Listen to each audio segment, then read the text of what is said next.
افغانستان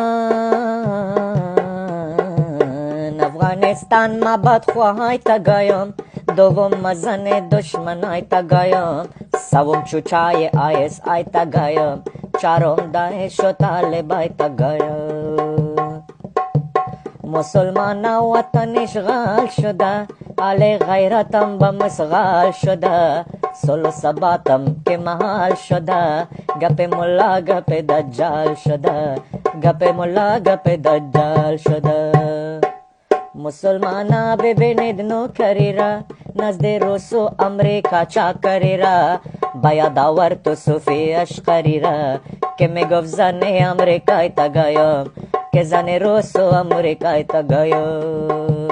امی گرمی تابستان نگایم، زن دولت پاکستان نگایم، پولیس دختر دیدم گریه کدوم، زن وکیل پارلمان نگایم. ما زن دولت و دستگاه تگایم، مغنیگه کو عبدالله تگایم، گل بودین زن تا سوار شوم، زن ملا هبت الله تگایم، زن ملا هبت الله تگایم.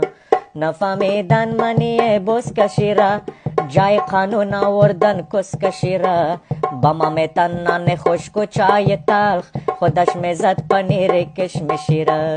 ای وطن تجزیه خواهای تگایم، زن مقامات بالای تگایم، حال ملا هم مجازی شده، زن ملای بی پروای تگایم. اگر دولت خدا اصلاح نکنه، صلح و ثبات را احیا نکنه، اگر بخواست ما پروا نکنه، مزن دولت گدای تگایم. افغانستان ما دشمنای تخایم، افغانستان ما دشمنای تگایم، افغانستان ما دشمنای تگایم، ای وطن تجزیه خواهای تگایم.